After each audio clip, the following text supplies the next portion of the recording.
SEO is about getting people to click the link. GEO is about getting an AI like ChatGPT to vouch for you without clicking required. Hello, my name is Dana Stetson. I'm your business broker. Over the past 20 years, businesses have focused on search engine optimization, SEO, to help potential customers find them on Google.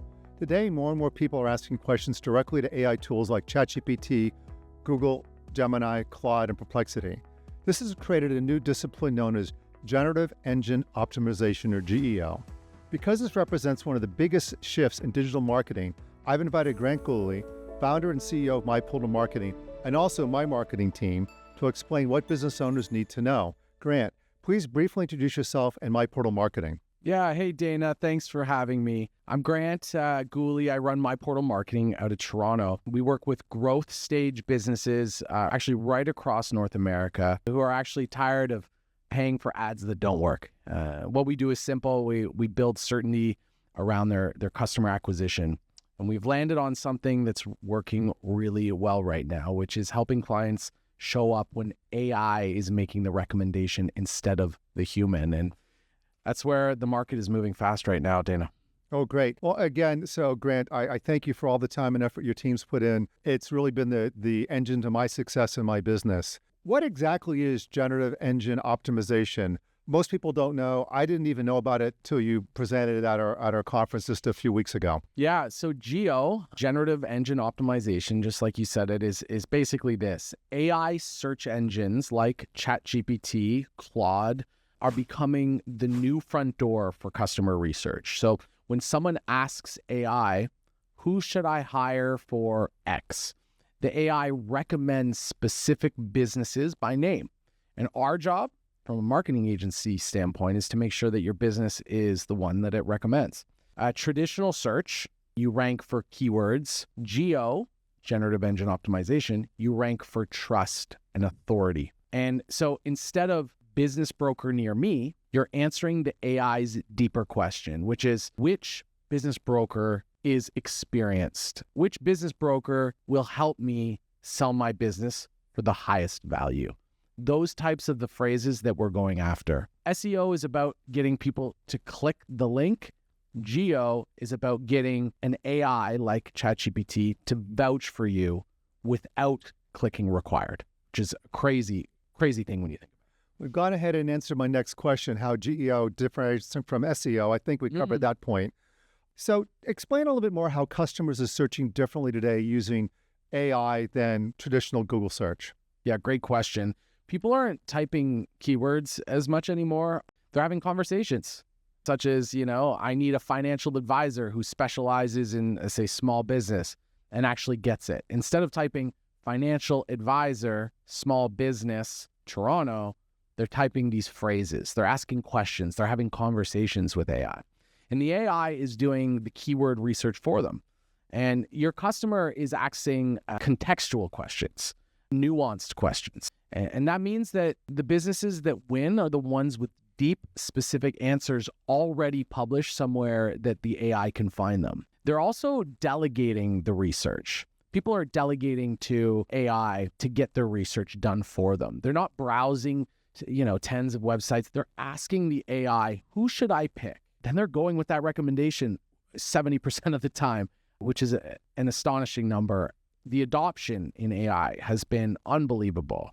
We've never seen a technology move so fast in my career anyways. That's pretty insightful. So when I first started thinking about this, I would type in to, say, ChatGPT, which business brokers are near me in Westchester County? And fortunately, I would come up very high. If you'd explain to me, that's really not what people are doing. They're looking, a better query would be, who is the best business broker in Westchester County or something like that.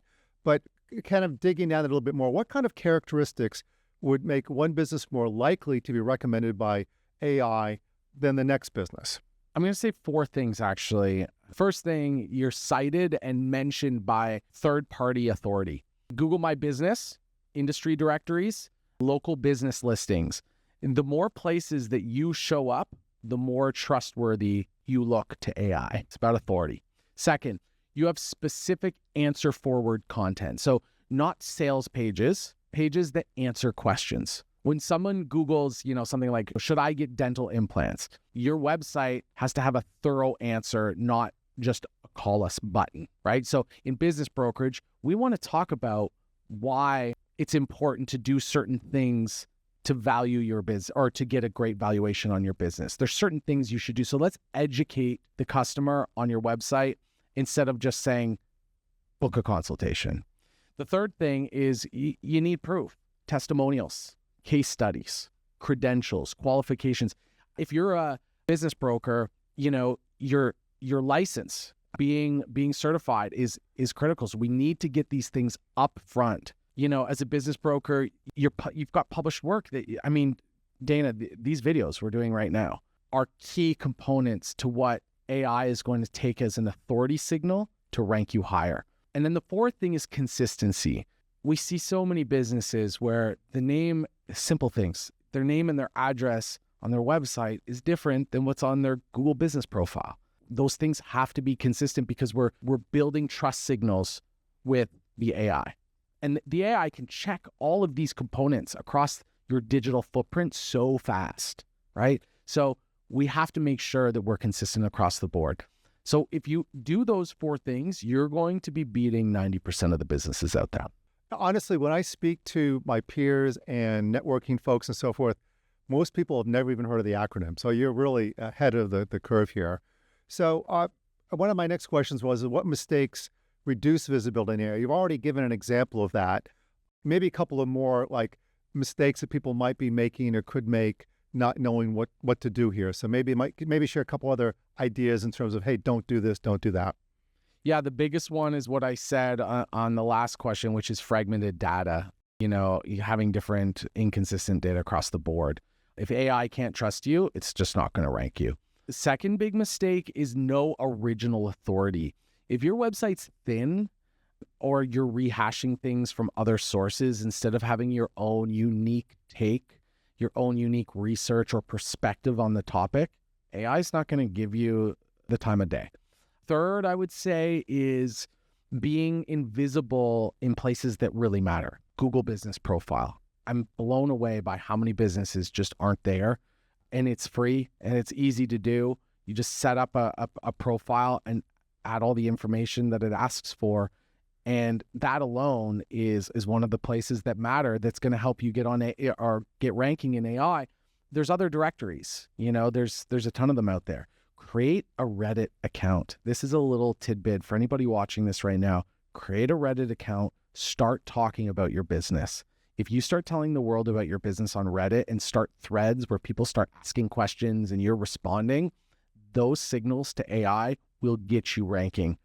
That's our trick that I want to pass out, and some of the best SEOs in the world, and Neil Patel being one of them, talks about Reddit being such a critical component for AI visibility. And then the last thing I'll say is, if you don't have content that people actually care about, AI won't care about it. Google is important. We know that. But what's more important is that humans actually care about your content. People think if I just write a bunch of content to rank on Google, you could publish hundreds of articles through AI now in a snap. But is it valuable content? And AI knows what valuable content is. Grant, you're great. You actually jump ahead to some of my questions. So one next one was, actually the Reddit's a very good one. You and I need to talk about that. I don't think I'm doing that yet. But what are maybe another 3 other simple things like the Reddit example that businesses do over the next 90 days to improve their GEO ranking? Reddit's number 1, it sounds like, but what would be number 2 and number 3? Okay, Google business profile. Right. Make sure that that's updated. We talked about it. Write a deep dive answer piece. And what I mean by this, go to AI and ask it to do research on what the most commonly, frequently asked questions in your business. Then answer those not using AI, because of course AI can answer those for you. Answer them from your experience, from your understanding. Tell true stories. Make it a guide for people to understand your business with simple, frequently asked questions. Send it to your web developer, get it on your website on an FAQ page. That will get ranking with AI. There's business directories out there, and you can find them. You just do research on business directories for you would be business directories for business brokerage. You want to find local, vertical specific directories, put your information on there. It's going to help. And then I can't say, I sound like a broken record when on this concept, Dana, it's about reviews, right? Ask for reviews, get testimonials, and start publishing them. Those reviews are authority. They make you rank. It's just that simple. So those 4 things right there are really are going to help you in the next 90 days.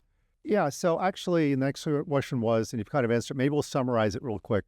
What are the types of content that perform best with AI search engines? I think you started that, but maybe let's reiterate those quickly. So how-to guides, comparison pieces, critical, and original research or data that's not already out there. Go digging into the past of things that you have and put out pieces that are not already on the internet. It'll go like wildfire. Those are awesome tips. Yeah. So let's say a business starts doing those things, perhaps even contracts a firm to do it, help them with it. How would they measure success? Like today, like with the simple search, I can easily go in and say I searched something and I can see my ranking. It seems quite simple to understand how things are going. Even for myself here, how would I know the payoff of the work and the ideas you suggested? How would I be able to measure it?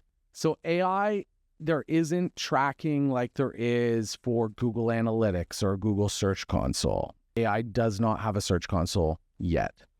It will be there. But for now, I would really start making sure that you ask people how you've heard about us. People are going to say, I found you on AI. And that's the easiest way, guys, is just ask.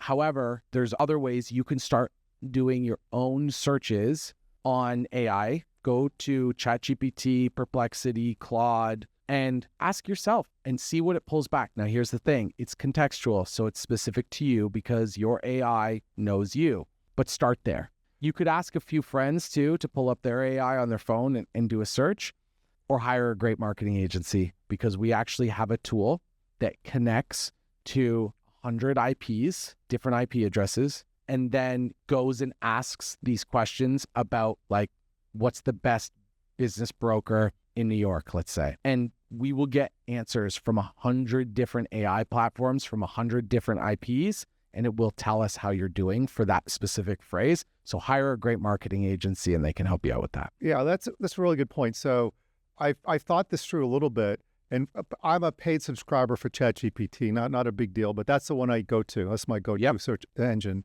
or say AI engine. And then I started doing some searches related to myself, and I realized, oh, this is not serving me at all because it already knows who I am as tracking. It's going to serve up what I want to hear most likely. Precisely. And so I was actually thinking about this. I haven't done it yet. As maybe go to Perplexity, say, which I don't regularly use. That would be an easy layman's way to do it. But what you just described is much more sophisticated and sounds like the way to go. Yeah. So this is maybe a tough question. By the way, what's tough about predictions is predicting the future, by the way. But I'm going to ask you to predict the future a little bit. Is where do you see GEO and AI search being in the next 3 to 5 years? Will SEO even exist or be cared about 3 years, 5 years from now? What are your thoughts? I know it's hard to think that far ahead, given things are moving at the speed of light here. But what do you think? Here's what's interesting. Google a month ago announced that there will be no SERPs, search engine result pages, anymore. The blue links when you do a search and the blue links come up that we've been using for 20 years, those are going bye-bye. So the question becomes, well, what will be there? When you search on Google, you're using Gemini. That switch is about to be made. And when it's made, that's going to be it going forward. Now, here's the interesting part. You will ask Google a question. It will give you the AI answer. And on the right and left side, there's going to be little boxes, which are like Google Business Profile links. They kind of look like that, but they're actually links to websites. So as you're talking to Gemini, which is Google's AI platform, asking questions, it's talking to you, having a conversation with you, it'll be giving you links on the right and left side to go to based on its recommendations. So what does this mean? This means that local businesses that can't adapt will struggle. They'll become invisible, if you ask me. The ones that lean into being cited and being trusted by generative engines they're going to own their markets. And that starts now. I also think that you'll see AI search become very fragmented. Not one ChatGPT. It's multiple AI platforms, different recommendation algorithms. Some people are going to use ChatGPT because they like the way it talks to them. Some people are going to use Claude because they use it at their business every day. So you can't just optimize for one thing anymore. You've got to build real defensible authority and that works across all of them. So you're making me think you share that information. So, a lot of the sellers of businesses that I represent, have been doing it 20, 30 years, maybe have a website have had the domain 15, 20 years, even longer. And, their natural search is good because it's existed so long, and they're, it's without them doing anything, their natural search is actually pretty good. They're going to be left behind in the dust with what you just described because, my typical, near retirement age person who's selling their business, frankly, is not going to do these things. A lot of them haven't even done anything for SEO. They're just living off of a natural search of a domain that's been around a long time. That's pretty interesting. You covered a lot of ground here, and I think you left a lot of points. But if you're in an elevator and someone said, Grant, what should I do to maximize my to leverage GEO to drive new business? What would be your one final takeaway here for the audience in terms of one thing? Stop thinking like a marketer and start thinking like a business worth recommending. If you were a friend, would you recommend your own business? And if the answer is no or maybe, then you've got work to do and you've got to do some deep optimization. Your product, your service, your team, your follow-up, your communication, get that right first. Then make sure that the quality is visible online and make sure it's documented. Make sure it's easy for other people and AI systems to find it and cite it. You see, the businesses that win in generative engine optimization aren't the ones who are gaming the system. They're the ones who built something that's genuine and that it's worth recommending. And then they made sure that the world knew about it. That's it. That's awesome. And it's interesting you mentioned gaming the system. Let's all face it that a lot of SEO was gaming the system, and it was a constant cat and mouse game of what you could get away with, and you could put little tags and all this kind of stuff, and and generative AI is just too smart. It's not going to allow that. So anyway, Grant, this was awesome. I want to thank you so much for sharing your insights, and I also want to thank you again personally for all the support you give in my business and my colleagues' business here at First Choice Business Brokers. It's really been fabulous. Again, my name is Dana Stetson, and I'm your business broker.